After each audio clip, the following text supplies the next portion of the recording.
James, while I was on my walk with my dog, I festered over the loss last night. We were talking about this. When you look at the score, 113 to 106. All right, that's not a bad performance against the top Western Conference team. They couldn't hit threes to save their life, but the story of the game is a little bit different. And the story of the game includes that 20-point lead. It includes a time where they led by double digits for quite a bit, and then you've got the variety of people out. The Nuggets were missing people. Obviously, the Kings were missing Mike Brown and Domantas Sabonis. And I guess we'll start there. No shoot around today, but do we have any update on either of those two's availability today? Yeah, we don't have anything on Mike Brown. I'm going to guess he's going to be out until the weekend. And as far as Domantas, he's questionable. The same thing he was listed as yesterday. But now the Nuggets have a bunch of guys who are listed as questionable as well. Bruce Brown left, and he didn't come back. No, bad ankle sprain. So that's probably a high probability he's out. He's questionable, but so is Murray. Murray's questionable with load management, basically, in his knee. And then Aaron Gordon is questionable again, who didn't suit up and play. Although he was getting like a sweat on in pregame. Like, I wouldn't be surprised if he played. Okay. I would probably put him as more likely to play than the other two. Whether that matters that much, I'm not sure. Like, it's a really good team. The Denver Nuggets are a really good team. And like, we can talk about storylines when it comes to like 20-point leads and stuff, but you could see as soon as that hit 20, Michael Malone called a timeout, like read his guy the riot act, and within like 45 seconds, it was a 12-point game. Yep. So like, that was one of those 20-point leads. It didn't. Kenny outlined it earlier. It was 3 turnovers and a missed shot. Yeah. That got that the Kings had on those possessions that got the 20-point lead. It went from 44-24 to 46-34. Yeah, I mean, it's almost identical to the 17-10 run to finish the game. It's just like 3 turnovers and a missed shot, and next thing you know, you're down 7, you're down 9, and you're in trouble. Did those 3 turnovers belong to one player? 2 of them did for sure. Yeah. Okay. Yeah, I think last night it's one of those games where you're reminded of so many different things, and just like it's one of those nights that I think is sort of defining. Number one, I'm not sure why De'Aaron Fox played 30 minutes. Like, I think that was a young coach who just like, he had people in his ear, like helping him switch out players and stuff. And whatever happened there was no reason to sit De'Aaron Fox in the mid fourth quarter for a minute or two. That's just, I don't know why they've done that a couple of times this year, but it takes him out of rhythm. It takes him out of what he's doing. And when you're in an intense game and it's like back and forth, you need a guy 100% all the way in, and he's your guy. I mean, playing 30 minutes, he easily could have played out the entire stretch. I don't care about how many consecutive minutes. If you're worried about that, call a timeout. And you've got TV timeouts coming anyways. There's always a TV timeout right around that 6-minute mark. Those are 3-minute bursts. Like, he can get his breaks right there. So I'm going to say that that's part of it. But also, like, Vlade Divac is in the building, sitting courtside with Vivek and for a little while with Monty McNair. While he's doing that, Luka is off somewhere scoring 60, grabbing 21 rebounds and dishing out 10 assists, and having the greatest comeback in the final 30 seconds of a game in the history of the NBA. And you're just reminded of all of these things, like with Domantas Sabonis out. Well, not to mention the guy who was lighting them up on the floor at the Golden One Center last night. Well, yes. I mean, yeah, he was incredible. Jokic was incredible. No, not that guy. Michael Porter Jr. Right. Again, that Michael one. Porter Jr. I'll give Vlade a break. He really loved Michael Porter Jr. Right. They got his medicals, and like, no, I get it. Yeah, I get it. I was told very specifically after seeing his medicals, they wouldn't have taken him in the second round. And that kind of proved out. I mean, sorry. I said something that triggered Siri. I don't know what it was. Yeah. Anyway, when it comes to Michael Porter, like that would be preposterous. There's nothing they could have done there to take him. I mean, he went in for back surgery right after the draft. He's had another back surgery. He could barely walk since. at the draft. Yeah, and so these are things where you're like, okay, I get it why you didn't take him. But I also think, with Sabonis out, this is the Aaron Fox's moment to say, I'm Batman, I'm not Robin. And we had this moment where it's just like, look, man, you got some dude out there scoring 60 points in a game and backpacking his team all the way to the finish. And that's just not what happened. Against a really good New York Knicks team. Yeah. So no, I mean, interesting night. What did you think would have been preposterous, by the way? You just said that was like, preposterous. If they were exaggerating just for dramatic effect, but not taking Michael Porter in the second round. Ridiculous. You took a guy with no knees in the first round. And Harry Giles. Like that but you took him with the 20th pick. You didn't take Michael Porter Jr. You would have had to take with the second pick. No, they said they wouldn't take him in the second round. That would be preposterous. Well, I don't know. If they really believe that, that's really how they evaluated people. That's probably why they're not still here. He's slid to number 14. I would have took him there. I would have traded back up and took a chance on him there. No, I think that it would have been worth the risk, but you also have to realize too, you already took a risk on Harry Giles. I mean, you bring up Giles. You took a risk on Harry Giles a year before. You had not played him the whole time. And in that season, you already had 4 rookies, right? Outside of Harry Giles, you had Fox, you had Justin Jackson, you had Frank Mason, and you had Bogdan Bogdanovic who came over. So going into the 2018 draft, when you draft Marvin number 2, you already knew that you were going to have a second rookie who had never played a game in Harry Giles, who was coming off of injury. Like, how many of those guys can you accumulate on one roster? And you can even go back to the 2016 draft, where not only did they bring in 3 first-round picks, but they traded for Buddy Hield midseason. So they had all of these young players. So I get it. Like, I wanted them to get back in the draft in 2018 and draft Michael Porter because I thought, like, the value was there, and I knew how much they liked him. But you're also talking about redshirting a guy, and that's what happened with him. I mean, he redshirted. And also, I'll say on the whole other side of the spectrum, we're not out of the woods about his back concerns in his career. Oh, not at all. Like, I hope it does. I hope he has a super prosperous career and plays forever. But in a week, he could be out for some time with back injury. So I get it. I just he could have went up there with a walker if he was available in the second round. I drafted Michael Porter Jr. He damn near did. If you remember the way he walked onto the stage, he damn near needed a walker. I think he had 4 back surgeries before 20. Damn. Wow. That's crazy. Either 20 or 21. I mean, that's crazy. Yeah. My goodness. Yeah. Well, back to last night's game. Obviously, Michael Porter Jr. playing the way that he did. How do you think the Kings played? Like, what is your assessment of that game overall? I thought they were gritty. I thought that they fought, and they were up against a team that's much better than them if you're taking Sabonis out of the picture. Like, with Sabonis, you're probably still like a 3-point underdog. Without Sabonis, you probably should have been a 7 or 8 point underdog. And that's just, it is what it is. I mean, it's the best team in the West right now. It's a team that's been together. It's a team that's had the same coaching staff for a long time, since 2017, I think, 2016, 17 with Michael Malone. That's a well-coached, well-run team. Is Rudy the first guy they've lost? What's that? Denver. Denver. I'm sorry. Okay. Denver. What wasn't Rudy Fernandez with Denver? Oh, Jordy. Jordy. Yeah. Sorry. Wasn't Jordy Fernandez with Denver? Oh, yeah, no. Is he the was first? Wes Unseld. No. Oh, Wes Unseld was there too. Actually, we had this great conversation with Michael Malone in pregame about, like, when you're a head coach, your assistants are thought of one way when you're a bad team or when you're a mediocre team. When you start to win, then your assistant coaches are viewed as something different. And it's, like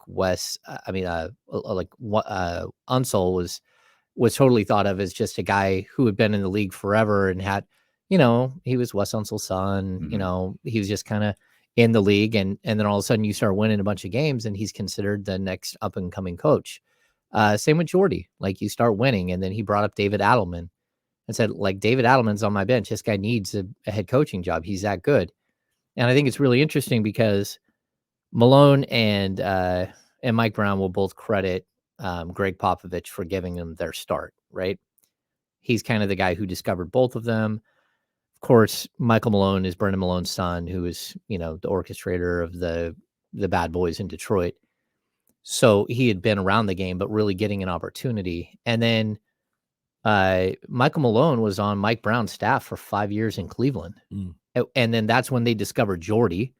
And then Jordy, after Mike leaves the coaching ranks, he joined and has his kind of years where he's not a head coach. Jordy hooks up with Michael Malone again. And then when Mike Brown got the Kings job, he reached out and said, "Hey, can I steal Jordy back? And I'll make him an associate head coach." And Mike said, "Yeah, it sounds like a good opportunity with good people. So I will let him go." And yeah, it's kind of weird how the league works in that way, and how guys get passed back and forth, and how they all know each other. They're all part of, probably everyone in the league is part of Popovich's tree. But then they start to have their own coaching tree, which is, I think, is really cool for Michael Malone. It's really cool for Mike Brown. Yeah. That game last night, though, you said they played gritty. I didn't think they played bad at all. Like I thought they played maybe about as well as you can expect without having their best player or one of their best players, or however you want to classify it. But down the stretch, I just thought the execution was frustrating for me. I think it was 106. Kevin Huerter made 2 free throws. Let's go. To get 106. And they fell apart after that. Gave up a wide open 3 to Michael Porter. The Fox, they didn't even call it a turnover. They called it a missed shot. But that was a turnover to me. That led to Jamal Murray's desperation heave. Trash. At the end of the shot clock, got him down 6. And then De'Aaron with a turnover to kind of make it lights out. The execution on those 3 possessions alone on the offensive end, that can't happen. It can't happen.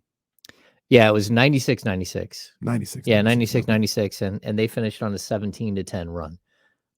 Like, you were missing Sabonis. Like, it doesn't matter how we turn it. Trey Lyles was in the game playing your center position for a good portion of the fourth quarter, which, like, hat tip to Trey Lyles. I thought he was dribbling the ball like Rudy Gay, like up around his ear half the time early in the game, and I was like, "What are you doing?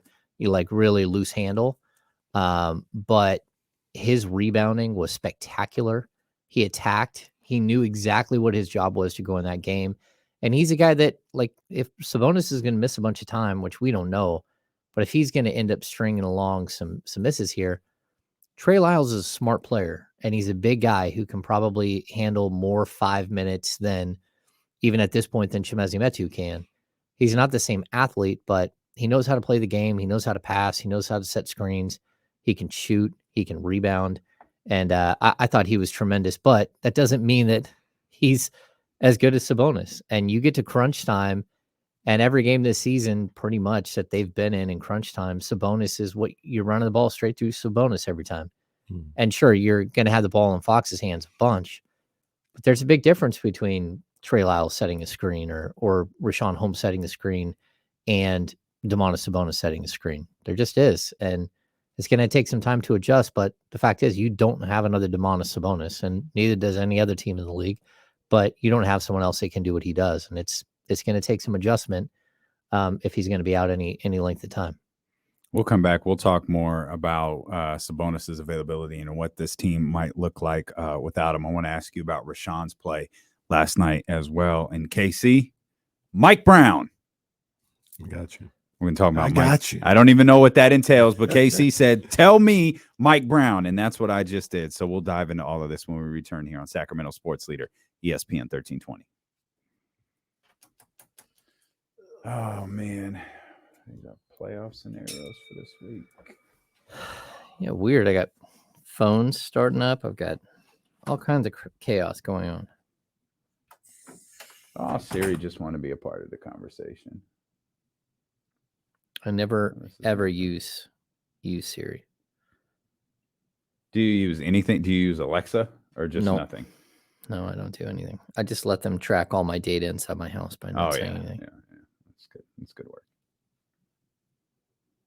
I always use Siri for the temperature. Like when I'm in the morning, "Hey Siri, what's the temperature outside?" But my wife's name is Sarah, so on occasion I will say, "Hey Sarah," and Siri will start answering some question, and I'll be like, Siri will go, What are you doing? Yeah. Mrs. Ham, attorney at law, Mm-hmm. and cookie maker. Yes. Very, very good cookie maker. Oh, man. It's a tough stretch. 2 with Denver, 2 with Utah, Memphis in there. Yeah. What was the one after Utah? Kenny, we were just talking about this and I forgot what oh, Atlanta. The Hawks are here. Oh, yeah. I mean, this is. I guess there's no easy stretch, but. No, there's not. Well, there was. It was Charlotte on the second night of the back-to-back with a 0-8 record. Yeah. It was the Lakers, and it was Washington losing 9 out of 10 on the second night of a back-to-back. That's your easy stretch. That's it. Shaky, you hit me with this on Twitter. Just so you know, the Kings have sold out every game on this homestand. They are. Last night was the largest crowd in that's crazy in Golden One Center basketball history as far as concerts and stuff. I don't know the exact number, what's the highest, but no, this thing has been sold out for a while, and most of the games in December are sold out. Last night was 17,900 and something. I posted it. That's the biggest crowd of all time, which is above their standard sellout. Their standard sellout is, I think, 17,611, and that is up from, they added seats during the offseason. It used to be 17,000 like 3 something, but they added like 250 seats, and now they're doing standing room only. I'm always fascinated, like when they do that. Like, where do the seats go? Like, you didn't max this thing out to begin with. Like, where did you add them? Have you seen fold-ups in some of the camera stanchions? So they have fold-ups now in some of the camera stanchions. Okay. They also, underneath the bridge, the lower bridge, all of those are like lounge seating that they added. Okay. They're like little 4-seat lounge seats that you can actually, that they put ticket numbers on. And oh, wow. Okay. Yeah, so they've added seats, and then standing room, you got all those people that you can put up above. Yeah. Standing room might be where it's at. I might be doing a lot of standing room for the Lakers, given how many credentials we've got to ask for that day. I'm gonna be somewhere getting a beer. Yeah, so they announced crowd last night, 17,937, and the previous game was 17,811, I think. That's awesome. Yeah. So no, they're not saying that Domantas Sabonis is questionable so they can sell tickets.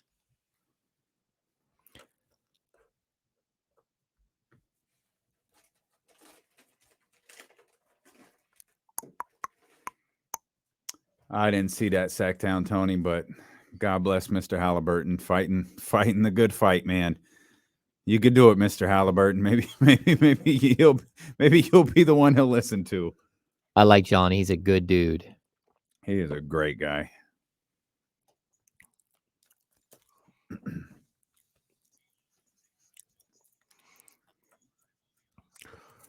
I got a lot of Kings basketball to talk about. Mike Brown, for sure. But something that came across my timeline that you might be interested in, Damien. Maybe you too, Jesse. I don't think James will be interested in. Sports Illustrated's top wrestler of 2022. You know who it is? It'd be absurd if it wasn't Roman Reigns. It's not Roman. Roman's number 4. Top wrestler of 2022. There's no definition behind this. It's just the list. I don't know. They gave it to Seth. Said Seth Rollins is number 1. John Moxley number 2. Bianca number 3. John Moxley probably should have been the That's MJF, right? Or no, No, it's Dean Ambrose. Oh yeah, Dean Ambrose. That's right. Yeah, Dean Ambrose. MJF ain't even on here. Well, he was gone for a bit because they ran an angle where he was off TV, so he was gone for a chunk of time this year. Who did you say was number 3? Bianca. Oh, okay. Yeah. And Roman's 4. Well, I'm sorry. Why is Seth the guy? There's no definition. Oh, for goodness just the sakes. list. So it's just some random. James, who do you think is the top wrestler of 2022? Going right back to Leap and Lenny. Leaving Lanny Poffo. That's it. There you go. That's all right. Coach Patrick brought up. Lenny. Throw your frisbees, baby. Throw Coach- your frisbees. Coach Patrick brought up Superfly Jimmy Snuka the other day. And Oh, I yeah. didn't have the heart to tell him. That's not. We got to put Superfly in a box. That should not be your favorite guy. Don't say that. Put that next to the R&B singer you used to listen to. I'm gonna start with you though, because you could start the conversation. Mike Brown. So we were talking about, I think we were talking to Will Z earlier, and I had brought up again, how this team looked a little out of gas for the last week or so. And somebody in the chat, forgive me for not starring it and giving people their proper credit, but they said something to the effect of Mike Brown is kind of known for practicing guys into the ground. And I don't know how true that is or if that's the reputation or not. But it goes with the fact that these guys are going pretty hard for a long time now, even before the season. Just think about how training camp was going and how training camp was going. A lot of these guys got here early, maybe a month or so before. They've been going pretty hard for a while. And that kind of lines up with the fact that, like I said, they look a little emotionally and mentally on, I don't want to say on E, but they need to go to the gas station. They need to recharge up. Do you see the same thing, James? Mike he loves to practice. Like, I know they flew into New York and they had shoot around the next morning. So like, I've never been around the team where they play as much as they do, where they have shoot around as much as they do, where their shoot arounds are an hour and a half and not 40 minutes. Like, there is a lot to like the question as to whether this team is fully 100% healthy and not a little worn out. But, at the same time, like, we can't make excuses for these guys. Like, no, I wouldn't even call it an excuse. I'm just looking at them. Malik Malunk is like a perfect example. He looks low. He looks like he's on E right now. He does not have the same bounce. Now, that may be the case. And what I would say is they got to find a way. They better find a Costco somewhere and go get some gas, because you got a season to play. But they do look like they're running on E a little bit. yeah, I mean, it's the strangest thing that I've ever seen this season. Like, if you break the season down into like 6-game increments, there's at least one of their top 6 rotational players are just disappear for a 6-game stretch. Started with Harrison Barnes. We got into the season and Kevin Huerter had a stretch where he couldn't hit a bucket at all. Then we had the De'Aaron Fox situation where he just stopped being able to perform at the highest level. Keegan Murray had his stretch. He might have even had 2 stretches already. And, you get to like, now we're at Malik Monk. I would say one of the issues that the Kings have is some of the players that they are relying on to be great on a nightly basis have never done it before for sustained 82 games. And that's not to call out a Malik Monk or a Kevin Huerter or Davion Mitchell, or, Never been asked to. They've never been that guy before. Yeah. So it's really hard when you're a guy who's averaged 12 points a game your entire career for 4 straight years, and all of a sudden you need to average 17 and you need to hit between 16 and 18 every single night. There can't be off nights, and some of these guys just aren't there yet.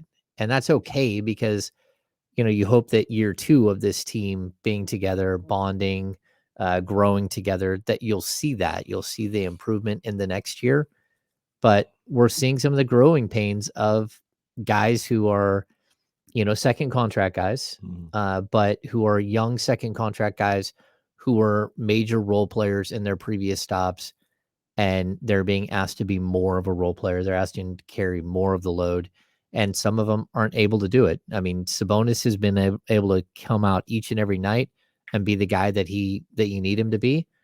Outside of that, I think every single one of these guys have had major highs and lows all season long.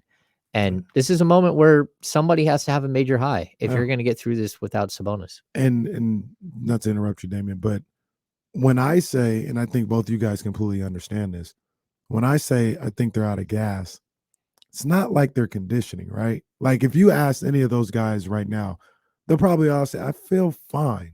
Like I'm not tired. I'm not nothing any different than any other NBA player. They'll probably say that, but it's the mental and emotional thing. We talk about Mike Brown and the practices, and I didn't say Mike Brown to blame him. I just knew that would make me remember what I wanted to say. Mm-hmm. But you talk about the way that he's, had these guys going from training camp, and then what was that, November, I guess, into December, they were going hard. They were going 100 miles per hour all the way through. Like they went hard, and mentally, emotionally, might have gassed themselves a little bit. Now, I don't think that's any different than a lot of teams out there. What separates the good teams from the bad teams or the average teams is those good teams, they find a way to lock back in fairly quickly, where they're not losing to 4 of 6 or 5 in a row or something like that. And that's what the Kings have to figure out. They've got to figure out how to lock back in and get that second win. But all things combined, I thought there was a lot of energy expended in the first month and a half, and some of it was like excited energy, like we're happy, we're lighting the beam, and like everything's great, like let's go get another win, we're the talk of the NBA. And there's a lot of mental and emotional energy I thought was expended. No, I get you. And I'll even add this, like we're talking about the pieces right now. The pieces haven't done this. This group as a whole, the guys who have been here for years, they've never played truly, truly meaningful games late in the season. And we're not talking about like you may or may not be able to squeak into the very, very back end. This is a dogfight right now. They need to know exactly where they are. I mean, there's a big difference when you're hanging around, 11, 10, 9, 10, 11, 12, right? And you're trying to fight to get up to that little spot. It's a whole nother situation when all of a sudden the expectations change and you're the 6 seed or you're the 5 seed and you've been in that area for a long time. Mm-hmm. Well, these guys haven't been there. Like when was the last time Harrison Barnes was in the playoffs? I don't even know. Was it like 2016, 2015, 2016? Like that's the last time he's in the playoffs. And De'Aaron Fox has never been there. Rashawn Holmes hasn't been there for years. Like so many of these players, they haven't been there. And so you've got to, it's not just the individuals who haven't been there, but then you add in the fact that this team itself hasn't been there and that they're in uncharted territory each and every night because as a collective, they don't know where they're at and it's hard. Do you think expectations for this season have shifted already, given the fact that they've been lingering around, given what the Western Conference looks like and where they've been for the better part of the year? Do you think that expectations have shifted? Yeah, I mean, I know it seems like such a fun gimmick, but the light the beam, that's put like more pressure. Yeah, absolutely. Like, there are a bunch of people like chanting and ready for it. We saw it against LA. Is 6.5 minutes left in the game, and they're chanting light the beam. That adds pressure. All of this is adding pressure, and so far they've done okay with the pressure. But we go back to that 6-game road trip where I was worried that they might go 1-5 or 2-4. Somehow they squeak out 3-3. You didn't even think about the 6-game homestand coming up right afterwards, which could be what buzzsaws them and just cuts them down. And so far, that's exactly what's happened. You're one injury away from the wrong guy from being in trouble, but he was there when you lost to two of the worst teams in the league in a week, and you let guys off the hook. And so, this team they need a gut check. These are the dog days of the regular season, and this is a tough time, and they've got to figure out how to get through it. Yeah. Play meaningful games. I agree. They got to figure out a way to gut it out. Some of the things from last night that stuck out to me, we talked a little bit about Fox or whatever. I just mentioned Malik Monk, and I gotta see him play a little better basketball. This is kind of like who he is. as a player, which is why he's not like a starter somewhere or somebody's franchise player, because he is a streaky guy, super talented. But sometimes, he'll have moments where he just can't throw it into the ocean or whatever the case may be. I feel like he's focused a little bit. This may sound like a bad thing. Focused a little too much on playmaking for others, and got away from what his role is and what his strength buckets. is. Getting in buckets. And it's caused him to be a little hesitant out there is what I'm seeing. Do you see the same thing, James? I don't know. Like, I just think he's missed. Like, and he's a player that he's unlike Buddy Hield. He's not prepared for a 1 for 12 or a 1 for 13 shooting night. He's not going to be that guy who keeps trying to shoot his way out of it. When he's not hitting, he takes a bit of a step back. And, it's tough because you need him to be a primary ball handler, primary playmaker. But then we saw Davion Mitchell really step up last night and took on that role and had 9 assists off the bench. I didn't realize he had that. Yeah. He was sitting there close to a double-double the whole time. Because he did a lot of other things that got your attention too. Yeah, he drew the charge. He missed some shots. But threw the ball away a couple of times too. Yeah, but I think that there were a handful of guys that you just like. Kevin Huerter had 3 turnovers early in the game. They were bad. Second quarter stretch I'm talking about. Kevin Huerter had I think 3 of those. And again, Trey Lyles had some really uncharacteristic plays where guys are trying to do too much. It's like you don't need to do like different things. You need to do more of what you do well, and that's really hard because everyone has to step up when your star goes down. Yeah. You're listening to D-Lo, KC, James Ham here on KIFM, West Sacramento 98.5 FM, KRXQ, HD2 Sacramento, ESPN 1320. Driven by our friends over at Lasher's Elk Grove Dodge, always live on the free Odyssey app, always available for you on twitch.tv/ESPN 1320 and youtube.com/ESPN 1320. If you're just tuning in, we appreciate you for being with us. If you've been with us all day, we appreciate you as well. Let's go back to Domantas Sabonis here for a moment. He's listed as questionable for tonight's game. Do you think the Kings are playing this safe, recognizing if you miss these 2 Denver games, and they're obviously tough games to miss, but they're back-to-back, you can stretch till Friday, and Kenny and we have no idea what this means, but if he got hurt Friday, is able to get a week under his belt before playing his first game, because the next one would be Friday versus Utah. Do you think they're trying to just give him as much like initial ramp up as they possibly can without putting him in? I use the example of Devin Booker. It's probably not fair. Devin Booker came back for like a minute and a half and then was ruled out again for another month. And obviously that's a situation that Sacramento can't afford with Domas. So do you think they're just trying to play this thing safe? No, I think when it comes to this specific injury, it's about pain management initially. It's about getting the swelling down and, sort of. And he had something on last night. Yeah, he had a glove on, I think. Okay. Yeah, some sort of glove. Sean zoomed in on it at one point. Of course he did. He was wearing a glove. Like 900 megapixel camera that he zooms in and still is somehow in 4K. Yeah, he does amazing work, and he's done it for so long, and he's done a good job of teaching your guy Matty Ice. Matty McQueen. Yeah, those guys, like, their cameras are crazy. Yeah. I don't like watching the game through a lens like that.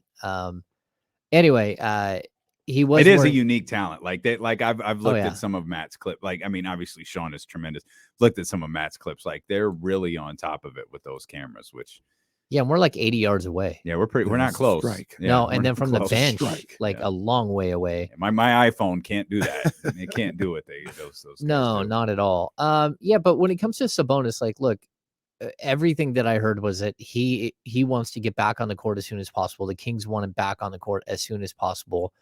And there was sort of like, he's going to be listed as questionable for game 1 of this, but don't be surprised if he's back for like quicker than you expect. Okay. So, and it's not like Booker where I think he can do more damage. Very specifically, like, he snapped the bone off. So the ligament is hanging loose in there, just chilling. It's already off. It can't be any Can't more get any off. more off. Yeah, so if he had like a partial tear of the ligament Yeah. itself, not the bone, but the ligament itself, and you had a partial tear, then you could worry about him doing more damage. But that's not what we're talking about here. We're talking about this thing it snapped off at the bone. I guess that's what I don't understand. So, like, it snapped off, right? Like, how does it magically go back together without surgery? Well, the bone can reattach itself. Like they're gonna tape it and pin it in place as long as they can, and try to get. I really hate when you say pin it in place, because that sounds just terrible. Well, that's not even. I'm not even saying drop a pin in it. I'm saying they're gonna tape that thing to where it goes, and hope that it reattaches itself. But at the same time, like this isn't. It's a weird injury. Like if it were a rupture or if it were a tear, like he would have been out for a long time because it's broken off the bone. You know, will it cause him to not have the same squeeze in his right hand? Yeah, he won't be able to like grab the basketball in the same way that he has in the past. But that's where him being left-handed actually does come into play. And, you know, the fact that he does everything with both hands, like he's a two-handed rebounder. You know, I think it does actually help him as well. So 3:00 hour in February, night after a game, James Scott, Sabonis just doesn't have the same squeeze since the injury. Yeah, just doesn't have the same squeeze. Yeah. Sass brings up another injury here, which is mallet finger. Which Ooh, I you actually guys are making stuff up. no, I actually had Isn't a conversation. That like drop foot or something like that? No, a mallet finger is literally like this. The tip of your finger goes like this and gets stuck just like that. Oh, that's Russell Wilson. Oh, that's it. That's it. Yeah. I remember. I was gonna say, why do I remember this? So I was in LA on covering, I think it was Team USA, and my wife called me and said we had the pug was a puppy. Hey, he went to the bathroom on the floor, and I was cleaning up his urine with a towel, and I caught my finger on the carpet and it stuck. And I'm like, what do you mean it's stuck? So she takes the picture and her fingertip is just bent. And I'm like, oh man, like my first instinct, well, you're going to have to grab it and just pull down as hard as you can and have it drop back. You dislocated it. That's not what it was. It was mallet finger, which I having a conversation here with, I think with Rich Ripley. And he talked about Rich mallet seems finger. like the type of guy who just want to sit down and discuss mallet finger. Yeah, we were discussing. It was yesterday. We were discussing mallet finger. Can you explain to me how this came up? Like, how does mallet finger come up in your day-to-day conversation? We were talking about Sabonis's injury because it's, you know, a different type of hand injury. So it's weird. You do this job long enough, and you know, like, oh, he's got like an adductor strain. You're like, all right, well, I know what that is. That's not good. And like, it's in your mind. Okay, well, that's, you know, 3 to 4 weeks probably. Like you have almost every single injury logged in your head about how long, you know, oh, it's a MCL sprain, 6 to 8 weeks, or you know, dislocated shoulder, or you know, whatever the injury is. Do we get a timeline for mallet finger? Well, Russell Wilson was back in 4 weeks, 5 weeks. Okay, but the typical though is 2 months in, and they have this little piece of plastic. Oh yeah, you've explained this before. It has a brace on the back, and it has it's a little thing that comes around with a little cup, and it holds your finger back in place. And the second you pull it off, your finger goes and starts bending, and you're like, all right, it's not ready yet. Yeah. That was the tweet. Russell Wilson's tweet. Pins out.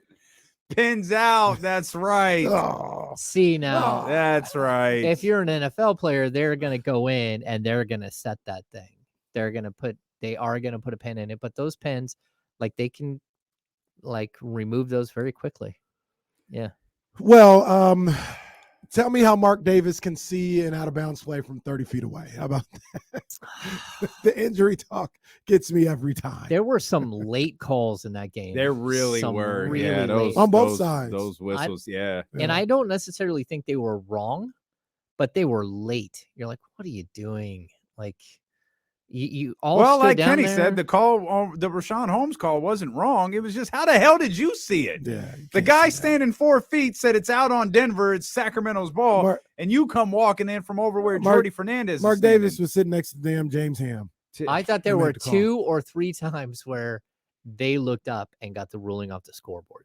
That's in that game specifically. I thought guys are like, Jeez. looking up because the scoreboard has like those giant screens, but if you're sitting down low, there are TVs underneath Damien. that you can see. Well, no, those are Kenny seats. Wait, what Thank those you. are Like, Kenny that's seats what, and that's Damien. what are you talking about? I'm sitting next to James Ham every day. Cash Money Kenny over here sitting in the second row. That's right. And he's going to point at us. Courtside Kenny. $1,500 for those Lakers seats this week. You next look up weekend. and their TVs. I think that there were a couple of times where they actually looked up. Oh, And I've man. never thought that with an official that they looked up and saw something. And I was like, oh, that was late. That's like 5 seconds late. Guys are getting ready for the inbounds play and you reverse the call. Yeah, I don't know. Rough. Yeah, it's just I still can't get over that one that we're talking about. Mark and so they got it right. I think they got it right. You can see the Rashawn's finger bend a little bit with the contact. Yeah. So I think they got it right. There's no way Mark Davis saw that. Damian pointed out he just did that because Denver went up in arms about everything. Like that's the only you didn't see that clearly. Yeah, but on the other end, they called one that was just as egregious, and they did the same thing. Oh, they did it for the Kings too. Yeah, When you it's talk about late calls and seeing if somebody might. I don't care when it happens in the Kings' favor. It's a great point. It's a great point. I only care when it hinders the Kings. What'd you think of Rashawn's return last night and push shot back at G1C and all those different? I thought Rashawn. I want to point this out. Kenny, you said this regarding to me as Kata James. You get fixated on the 5 of 5. You get fixated on the points. I thought Rashawn was good defensively. I thought he coached as I imagined Mike Brown was telling him to play. He played defense the way he was coached, the way Mike Brown is telling him. You could see him almost in an exaggerated fashion have his chest out when trying to guard Nikola Jokic, which is something Mike Brown, Doug Christie scream about regularly, is to play like that. How did you think Rashawn played last night? Yeah, he got called on one foul that was so incredibly pathetic. Yeah, it was bad. I know exactly which one you're talking about. I mean, he had a like 4 inches of separation between their chests, and he was back, and Jokic flailed backwards, and they called the foul, and you're like, oh, come on. Like, that's why I really do hate the replay system. Like, give them extra challenges. It doesn't really slow down the game that much. Make these guys make quicker decisions. I guess maybe they don't have enough people. What's that? I said that's the biggest thing. Make them make a quicker decision. Yeah. It shouldn't take 3 minutes. I'm watching at home. Yeah, but it's not the officials on the court that are making the call. It's back in Secaucus. Yeah, them too. Like, they see the same thing I see. Probably you got to hire better. more people. Come on, man. 45 seconds. You see what's going on here. Yeah, it's crazy. And in Secaucus, they have like an entire wall of TVs that has every camera angle from every game playing at the same time. And I was told, hey, just so you know, like when you step in front of a camera, it's always live back here. It may not be live on TV, but it's live. So don't say anything funny. Don't, just know that when you're on the court, so they're getting a direct feed from the NBA is getting arena. A direct feed, and they hear everything. They can see everything that's going on. So, because I have, I've been doing this so long that there were people that knew me when I was, running cowbell years ago, and would come up and just like, oh man, I was walking by the monitors and I saw you getting ready for your TV hit, and I was like, oh sweet, James is coming on. And so just interesting, but yeah, you're applying always your makeup and everything before because you thought you weren't live. No, I don't do the makeup thing, but yeah. James, too good for makeup. Well, not all of us are perfect in front of the camera, Ham. Sorry, Rashawn. Yeah, well, hey, I'll point this out too. I was walking out of the tunnel right after I had left the locker room, so it was 6:15. I was walking out of the tunnel, and I looked next to me, and it's his parents. And I stopped and said hey to both his mom and his dad, like, good to see you guys. And so his family was in the building. His one of his brothers, at least one of his brothers, was there. His son was there. It's good. He needs to have some positivity going on. And he's a guy who, he was a very good player for the Sacramento Kings.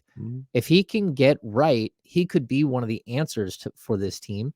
but he's got to get right, and he's got to like start thinking the way that Mike Brown thinks on the court and how Mike Brown wants him to think. And that's been the biggest issue. It's just the learning curve is different for everybody, especially for a player who just doesn't play this style. It's not his style. I mean, we see it with Davion too. There are moments even last night where I counted, I think one play, he had 16 dribbles. Mhm. I mean, Mike Brown was like throwing stuff at his TV from home. He was. Yeah. So, Hey, we fourth one. Okay. About that situation, Rashawn Holmes, Terrence Davis, coach's decision, DNP. I talked about it earlier.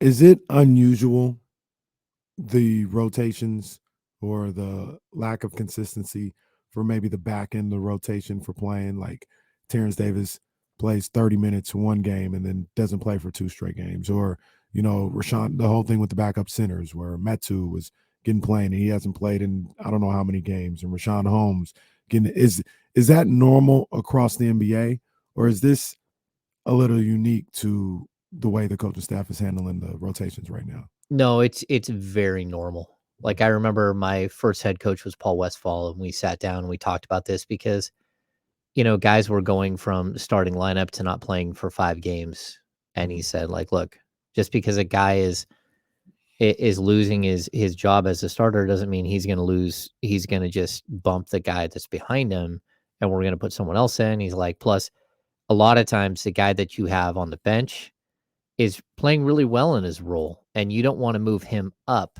to starter because someone else is struggling. You want to keep him there and let him thrive in his role. And that means that the guy who's starting is going to go to the end of the line, and the guy who's sitting on the bench is going to go in there and play the starter minutes. And again, starter minutes is like the Kings only have a couple of players that play starter minutes, that play 33, 34 minutes a game. And so, like, is it totally typical for something like this? Not every team does it that way. But like Paul told me one time, he said, you will never find a team with their best 5 players in their starting lineup. Never. Like they always have someone on their bench that's better than one of their starters, or maybe even better than 2 of their starters. But you need that consistency. You need the strength all the way through. And it really does depend on like style of play. Like we could, debate all day long who is a better NBA player, Malik Monk or Kevin Huerter. But we know that Kevin Huerter is a better fit as a starter, and we know Malik Monk is a better reserve for this specific team. That could change, going to a different situation and by having a different point guard. But it is kind of the way it goes. And then if you go to this game, this series right here with Denver specifically, like Terrence Davis is going to have a tough time getting on the court because their small forward is 6'10", 6'11", and Michael Porter Jr. So I understood why KZ Okpala, he only played 3 minutes, but I understood why he was in the game. And I also thought that the previous couple of games, I would have liked to have seen KZ Okpala try to defend Kelly Oubre. I would have liked to have seen him in the Washington game when Rui Hachimura is taking you to the, out to the woodshed. Like there were moments where you needed somebody who was different, and Terrence can't do that. At 6'4", he can't go up against Rui Hachimura, who's 6'8", 6'9", and like 230. That's just not going to work. So it's really just with Terrence, probably Terrence and KZ situational basketball. The same thing with Trey Lyles. It's situational because Trey Lyles doesn't play every game either.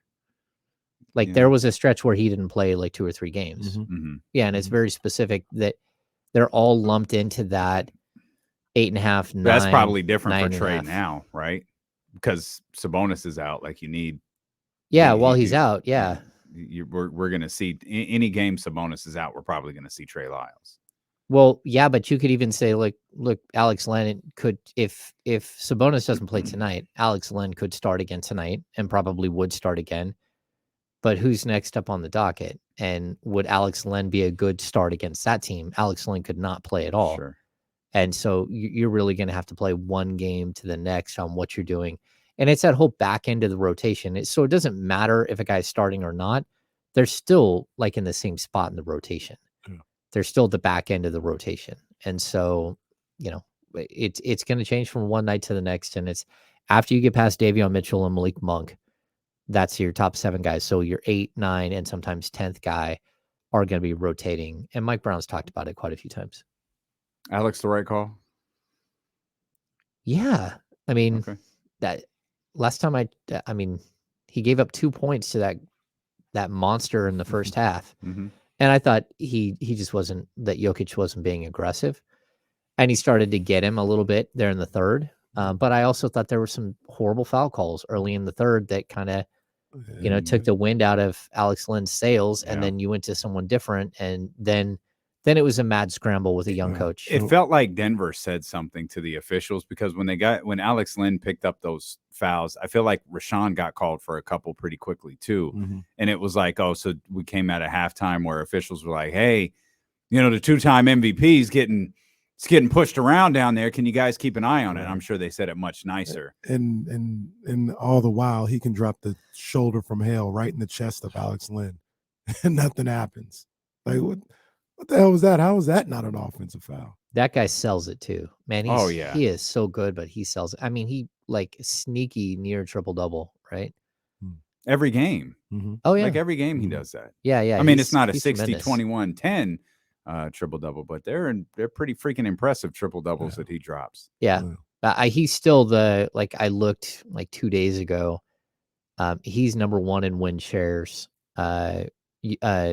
Luka is number 2, and Sabonis is number 3 in win shares in the NBA. Luka's finish to the last night's game. Last night's regulation was just ridiculous. Well, and then even like it's so typical of him. Like I need a beer, a recovery beer, right? That's what he called it. He did. He called it a recovery beer. Yeah. He's had a few recovery beers in his life. You can tell. It was a hell of a finish last night. You can have it. I don't know that I'd go beer. I might go bottle of wine or some McQueen in the Violet Fog or some Luke Belair or something. But he definitely earned it. Where do you stand, James? You're a historian, a history major. Where do you stand on Wilt Chamberlain's 100-point performance? Like, what do you mean? Where do I stand? Like, did it happen or no? This isn't Oliver Stone movie making here. Like, I believe the 100-point game happened, but there was a discussion on a television show this morning where one of the people on the show was just adamant that the greatest single season performance in history was Wilt Chamberlain's 100-point game.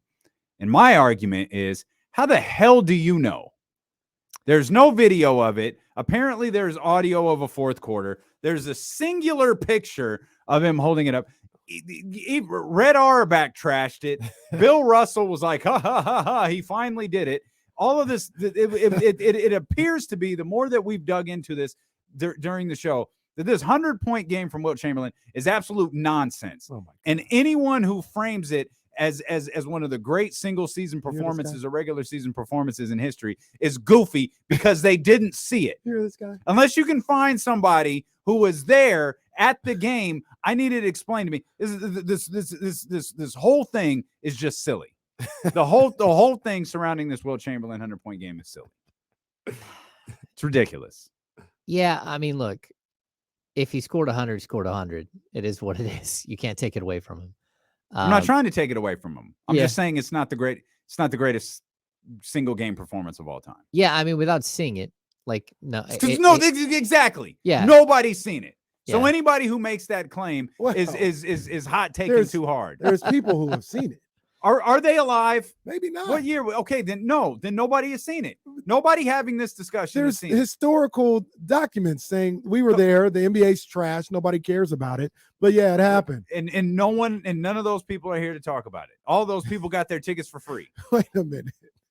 I do Who's wonder, here to talk about World War I? like, Well, who's having a discussion about the greatest world war of all time? Like, hey, who's the greatest general in American history? there's a different channel where that's happening, but you're not watching that channel. Just saying.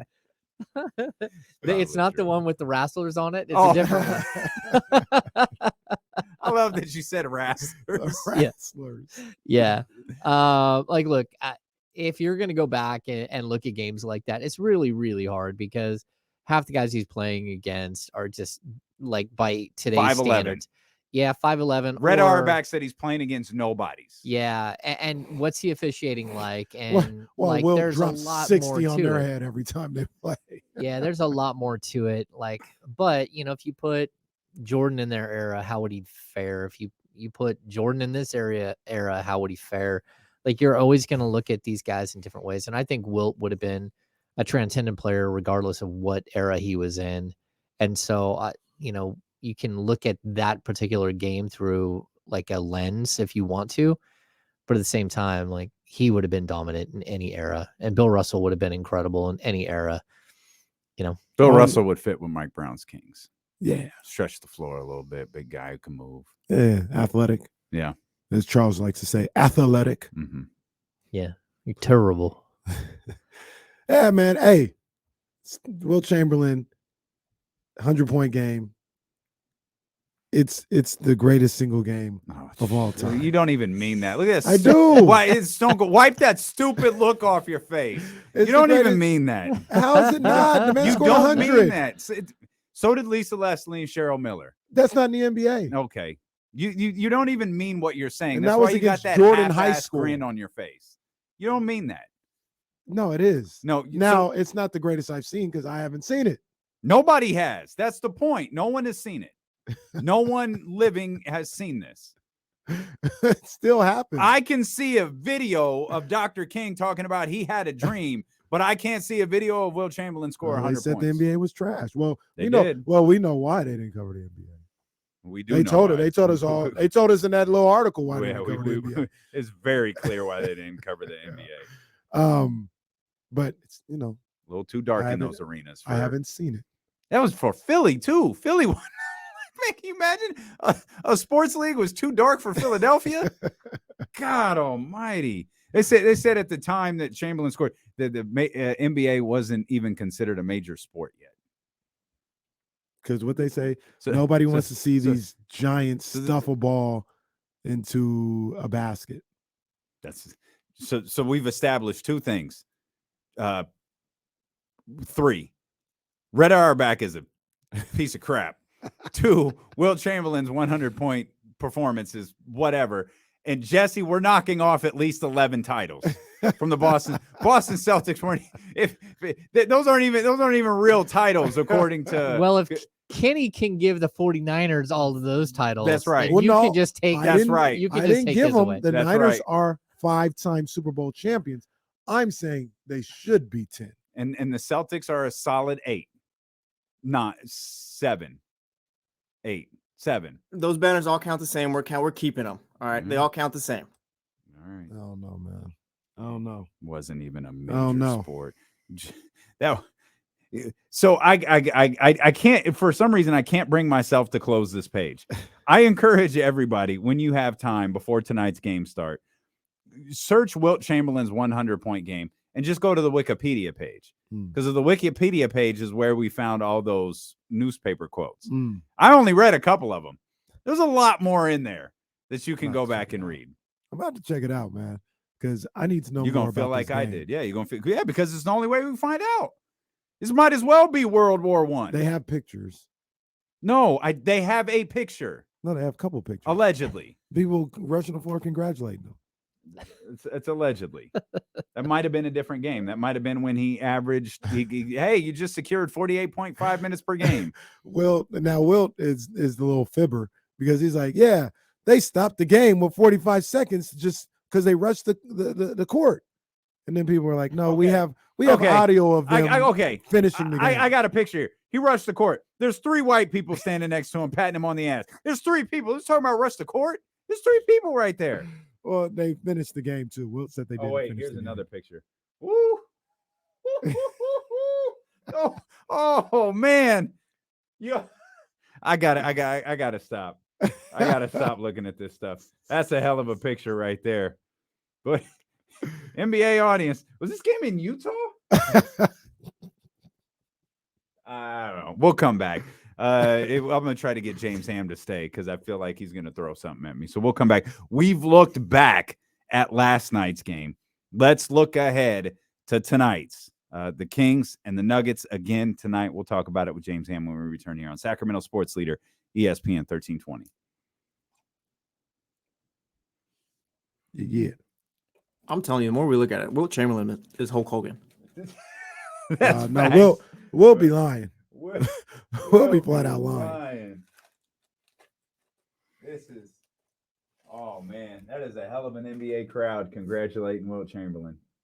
How did they know he was about to? How did they know he scored 100? Was there no scoreboard?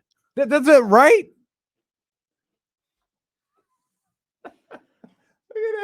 Look at that. Oh man. That's the one I saw earlier too. I think this might be a. Man, I do not want to subscribe to the Philadelphia Inquirer so I can read this. Let me read this article. Oh, you dick. Probably read it on the iPad.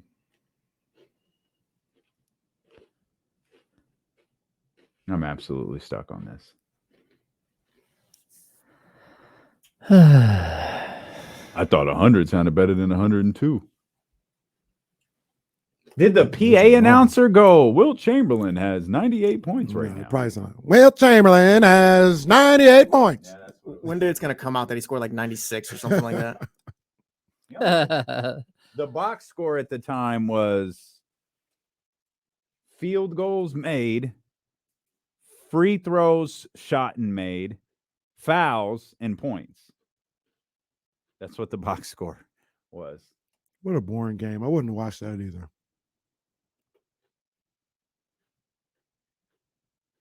Second leading scorer on the team had 17. Helped them out. They won, right? They did.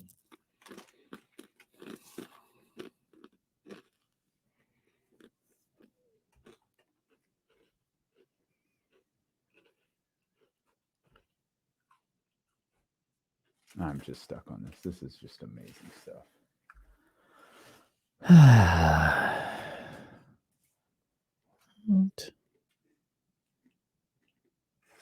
I think somebody fibbed. See, you realize he might not have scored 100. This was all done by hand. This was all done by one guy. I don't know. Let's get it going. Fake stuff. I don't know about this. I gotta be honest with you. I'm not putting 100% faith in anything Wilt Chamberlain says. I'm not. You don't believe he had the relations with 25,000 women? Somebody did the math breakdown on that one, and it's insane. Is it like 10 per day? Okay, so Like what number is more real than that one or the 100 points? 100 points. The 100 points is more real. Yeah. Because I'm There sure he ain't- scored at least 90 or There 90 something. ain't no way he got it on that many times. Well, that many different women. He says different women. Yeah. How old was Wilt when he died? He wasn't old. He was 63. Yeah. And he made that claim he was probably 55. Yeah, he wrote it in his book, right?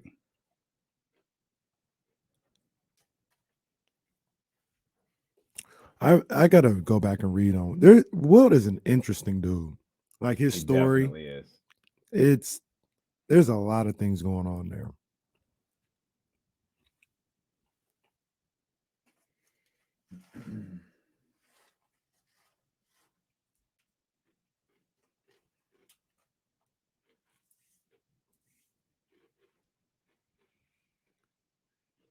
I wonder what his bank account looked like when he passed away.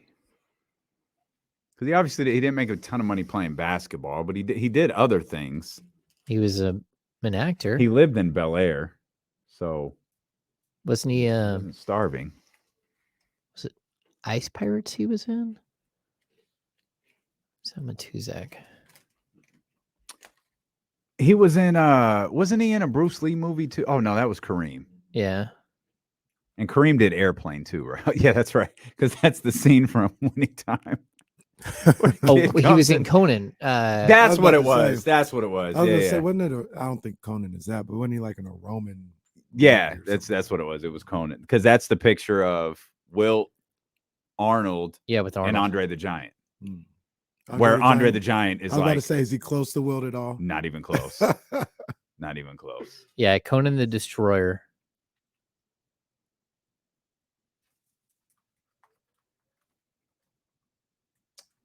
trying to see if it doesn't have what he said verbatim from his book regarding that claim.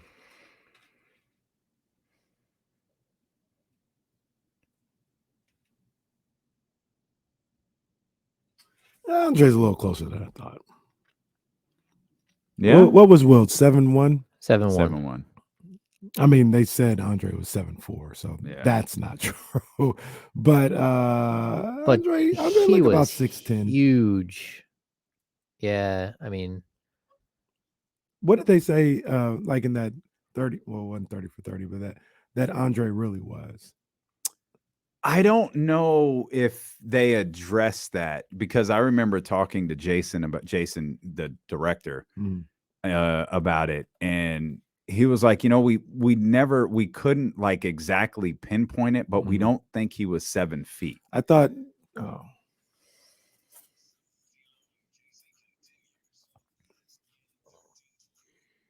it felt like they had a moment in that doc where people were giving different heights. Yeah. And I don't think they ever came to a solution. Because WWE always said Andre the Giant was 7'5", and clearly he's not 7'5". We're looking at a picture of Wilt Chamberlain in well, they used to say Hogan was 6'8", and like I have a picture next to Hulk Hogan. Now I know Hogan actually looks pretty tall though. What is he? He's probably 6'4", 6'5", but I met him the first time I took a picture with him. He was probably a couple of back surgeries in, so he could have gotten small. My mom, I noticed my mom has gotten smaller. She's gotten older. Like it happens as you get older, you get smaller. But I don't think Hogan was ever 6'8". Andre was definitely never 7'5". He said 7'5". But I'm looking at the picture with Wilt Chamberlain. Andre's tall. Like he's a tall dude. He's probably about 6. What the thing with Andre were like his hands, like he was just his proportions were. Yeah. Like I met the Big Show and like that is He's incredibly large. Yeah. Yeah. He's one of those. He's like when you see Shaq, like, wow, that guy is just different. We were at the game on Friday. I had that thought with Porzingis. I was looking at Porzingis and I was like, man, like, what do you do with that guy? And then especially like, I think back to, early unicorn Porzingis before, the injuries. Like, dude, this dude, you see how big he is? And he can can shoot a little bit. Like, what do you do with this dude? Porzingis. I think that was the first time I'd ever seen him before. He's on a tall Friday. Dude. Yeah. he's a tall dude. But I've covered so many super tall guys. I've told you guys, I think Aaron Gray was one of the bigger human beings I've ever been around. He was just like he was so broad and like he was a gigantic dude. And then Taco Fall, when Taco Fall came through for pre-draft. Taco. You just looking at like, because we had Sim Bular here in Sacramento, and Sim was just kind of like, again, I don't think Sim still has like ever done a sit-up in his life.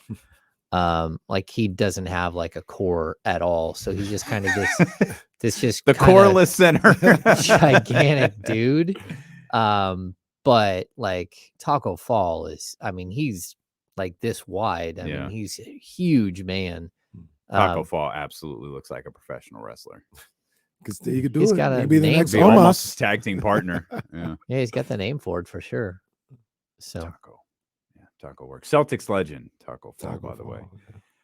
Fall, What can the Kings carry over from last night? It's kind of a good news, bad news thing. You lost last night. You probably feel like you did some things well if you're Jordy in that group, and you've got another opportunity to right the ship, get things right, walk away with a split with Denver. I think there was a lot of good that we saw last night. There was some great, there was some bad.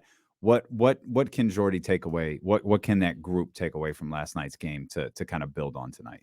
yeah, I think you can take away that you were in it all the way until the final 3 minutes of the game and you didn't shoot the ball well.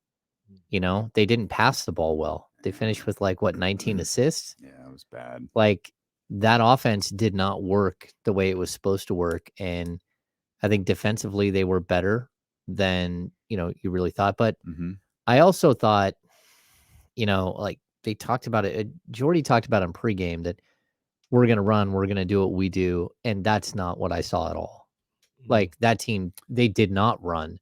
They did not push the tempo. They slowed it down every step of the way. And that's why it was 96-96 with 3.5 minutes left. So, like, I would actually like to see them, like, put the foot on the gas. Mhm. I'd like to see De'Aaron Fox play 38 minutes and try to go for a win. And be aggressive at the tip rather than at the fourth quarter or start of the fourth quarter, because that's where I felt like he got most aggressive. Whereas, and I guess it's a double-edged sword here. The team was playing well. They built a 20-point lead, albeit briefly, but they did. The offense was performing well. And De'Aaron was kind of on the outskirts of that, being more of a facilitator than everything, than anything else. And then it was in the fourth quarter where he got aggressive offensively. Yeah, I mean, even in the third quarter, he started to get downhill. I remember, I Mhm. think at halftime he had 7 points. He finished with 26, so he scores 19 in the second half. Yeah, I feel like we've talked about De'Aaron as if he didn't have a good night Yeah. last night. Even Like he did. I mean, 10 of 17 also, or 10 of 16 maybe. yeah. But your argument was that's not enough And then shot attempts. I'd like to hear what you got to say, because this may go against just how you perceive basketball. But I need more than 16 shots from De'Aaron Fox. No, I'm with you. I need, Like, in that situation with no Yeah. Sabonis, I need 23 shots. well, and that's why I brought up Luka. It's like, I don't expect De'Aaron to go for 60, but man, you Put the team on your back. gotta be at 35 or 40. You gotta Mhm. put the threat. They have to. What you needed from Fox was for all of the attention on the Denver side to go to you because you were unstoppable. Mm. That's what you needed. Because if you can do that, then your teammates have an opportunity to get better looks. Your Mm. teammates have an opportunity to shine, to get to the basket easier. You need to draw all the attention, and it can't, whether it's Kentavious Caldwell-Pope or whoever they throw at him, he has to be able to get past them. And we saw it at like moments where he started doing like his break you down off the dribble move. He started oohs and ahs from the crowd, Mhm. but you just needed more of it. You needed it from the opening tip. You needed him to be a dominant player. And I thought he eased his way into the game. And without Sabonis there, man, you can't ease your way into the game. And the other thing I'll point out, like, the points are fine. 26 points, an efficient 26 points. Mhm. What do you have? 4 assists? Mhm. 5 assists, maybe? Oh. Like, that's not enough. Like, if you're going to put this team on your back, you got to do it. You have to say, okay, this is my time. I'm going to step in and have your moment where you show that you're the all-star that everyone thinks that you are. Jump into the role and see how it goes. I mean, this season alone, how many guys have we seen score in the 40s? Like, there was one night, what was it, the night before Christmas Eve, like Friday night, where's like RJ Barrett scores 44, Lucas scores 50. Like, James Harden had that crazy game where he had 20, James Harden had a ball game. 20 Yeah. assists, right? Yeah. To go with a triple double. 21, yeah. Yeah. So there was one night where all of these guys are having these like incredible nights. Well, like, look, Domantas Sabonis is gone. So whatever De'Aaron Fox has been doing, you need to have him do like that plus an additional 25% during this time.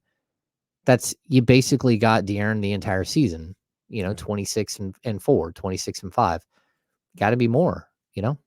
No, I agree 100%. Definitely capable of it. Like you said, the weird thing about it was didn't play bad last night. Even we talk about the turnovers at the end of the game. What do you have? 11 points in the fourth quarter, 4 of 6, 3 of 3 from beyond the arc.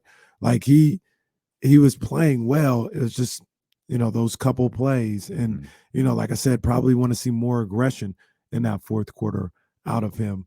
But those couple turnovers. What type of aggression? Ruthless Thank you. aggression. I'm so happy you picked up on that. ruthless aggression. Love to see ruthless aggression from De'Aaron tonight against the Denver Nuggets. Absolutely. We've gone back and forth on this in some passionate discussions today. You talked about De'Aaron racking up more assists or needing to have more assists, and part of the reason, maybe not having analyzed, and part of the reason he didn't might have been the fact that the three wasn't falling for this team at all. Is the Sacramento Kings' success predicated on whether they make three-pointers or not? It shouldn't be, but I mean, a lot of times it has become that. This is a good not great 3-point shooting team. And again, like I They think were a great 3-point shooting team at one point. when though. Kevin Huerter was shooting 54% from three, sure. But with Kevin Huerter shooting 41, and I was looking at it earlier. Barnes is he's over 30%. He's at 30.5. Keegan's at He worked to get there. 38%. Yeah, he did. But Monk is down to 33%. Fox is down around 33%. Huerter, again, over his last, I'd say, month, he's probably at 32%, dragging that 54% down. Like, this team should be better at it, but then there are nights where they just keep shooting. I think Will Z put up a stat earlier about wide open threes, and they shot like 23% on wide open threes. They're getting the looks. They're getting the spray three is something that they, you break the defense down, you get in the lane, you find a guy in the perimeter, and you get wide open looks. They're just not hitting them. They're not hitting them at a high enough clip. And, what does this team need? They need another shooter. They need a shot blocker, a rim protector. They need, and hopefully you can get that in one player, sort of a 3-and-D3 or 3-and-D4. But it's a need on this team. Every team in the league needs more shooting. Davion Mitchell shooting right around 30% from three. Like, these are your rotational guys. They've got to shoot better. Yeah. I mean, that's where I come with it is, this is who they are right now. If you add pieces, to the roster and you add certain players, then yeah, maybe you can change up who you are, but they're not this, really good defensive team. They're an opportunistic defensive team. They don't have a lot of guys that can break down the defense one-on-one, get mid-range pull-ups, get to the bucket, get to the foul line. They don't have a lot of those guys. Like, you look at just the starters, Huerter, Keegan Murray, and Harrison Barnes. He won't break you down. He's going to find ways to get to the free throw line sometimes, but it's not consistent. But those are 3 or 5 starters. Those are, the receiving guys. Like, they catch and shoot, or they catch and finish a different way. So as they are, I just think that's, their strategies. They've got to be able to hit the 3 ball, got the number of 12 plus or whatever. But I also think it's all intertwined in everything, because when they're able to hit the 3, the assist number goes up. They play at a faster pace. And, especially at home, they start to get the crowd involved and things of that nature. So they're all intertwined. It's a chicken or the egg type situation. What comes first, the assist or the threes? I mean, it doesn't really matter. They just both have to happen. You know what I mean? Yeah. I mean, I've watched too many games this season where, especially in the last couple of weeks, where, their first 10 shots, 8 or 9 or 3-point attempts. And that's because the other team is saying, we don't think you're good enough at the 3 ball. You go ahead and keep shooting that thing, and we'll catch up to you eventually if you hit a few. And that's a problem. And they haven't hit them. And so that's even a bigger issue. Like, if you're not going to start a game, 4 or 5 from 10, from 3, then you're digging yourself a hole. And this isn't a good offensive rebounding team. It's one of the worst offensive rebounding teams in the league. So that tells you that those long 3-point attempts, a lot of times they're leading to transition buckets on the other end. And so you got to figure out a way to get to the basket and get more shots in the paint. I know last night, I thought they did that last night. Early in the game, they were up a ton. It was something like 42-26 points in the paint. And then it ended up being almost a tie, like 56-52 points in the paint. I think that's what it was, right around there. And that's something where, they allowed the other team to dictate what was going to happen. 54-52. Yeah, 54-52. Yeah. So they allowed the opposition to dictate what they're going to do in the second half. And it's one of the, I think this team has done a nice job of making adjustments at halftime, coming out, giving you different looks and being better than they were in the first half. That just wasn't the case last night. Yeah. I think that is one of the things that can carry over, the way that they played in the mid-range. I do think there's some elements to their defense that can carry over in this game as well. I thought some things that they were doing really well in the first half seemed to not exist in the second half. They were contesting and closing out on a lot of threes in the first half, and it felt like those wide open threes for Denver came in the second half. And we'll get angry. I mean, that you just showed. I don't know that this team's capable of that. Yeah, but you showed yourself last night that you're in the game against Denver, that you can hang with Denver with Michael Porter Jr. literally throwing like things off his back foot from 30 feet out. Mm-hmm. So get angry, come out with a different mentality, and show this team that you can hang with them. I mean, that's you were right there. Like, but show that you can do it for a full 48. Show that when you get up 20 that you can put a team away, that a 20-point lead feels like 20 and not 6, because that's what that felt like. You know, the old Utah Jazz teams, when they got a 6-point lead on you and 5 minutes left in the fourth, you were done. Like, they were just going to systematically destroy you. They weren't going to miss enough baskets for you to catch up. That's just not the way the Kings, you feel like they can let someone back in. They can also catch up. They can, wipe out a 20-point lead really quickly. But, when you got a 20-point lead in the first half, you need to hold on to it. And that's not a moment to start playing. And that's what I saw. Like, I think Herter finally got a couple of threes to go down the first half. He hits a 3 and then they pull him. Like, no, give him a longer leash. He just hit 1. He hit 2. Let him roll. Let him catch fire. Let's see what happens. Let's see if you can bump that lead up to 25-26. That's when you start seeing white flags being waved. I hope this comes off the right way, because I mean this in an absolute positive way. But tonight, I need the Golden One Center crowd to kind of get these guys going. Now, they got to get you something to, cheer about. And we were there on Friday. These guys tried to will them on Friday. Oh, they tried like hell, man. It's not – they didn't lose last night because the Golden One Center wasn't turned up. Like, they were ready to go. But the team's kind of reeling a little bit, just a little bit. I need a raucous environment. I need, I need an environment, and this may be asking too much because it's Denver and not Detroit or Indiana, but I need the Golden One Center to look like at the start of the game like it did for those 2 games. People were unhinged at the start of those games during tip-off. I want the same thing tonight. But Golden One Center, come on now. Come on. Let's get these guys going. Kenny just said, oh my God! He wants y'all to go at Mike Malone tonight. Well, boo Mike Malone all night. Hey, I mean, you definitely don't boo Mike Malone, but Mike Malone be taking shots in Sacramento. Always. See, that's got to stop. He took a shot last night that was like, jeez, still? That's he what I'm still saying. took last night. You know what he said last night, which hat tip to my guy Chris Clark, who was media director in Sacramento for a long time. He said something. The effect was, well, your injury report says Domantas Sabonis is questionable, but all your players that shoot around pretty much said he wasn't going to play. We need Chris Clark back in here.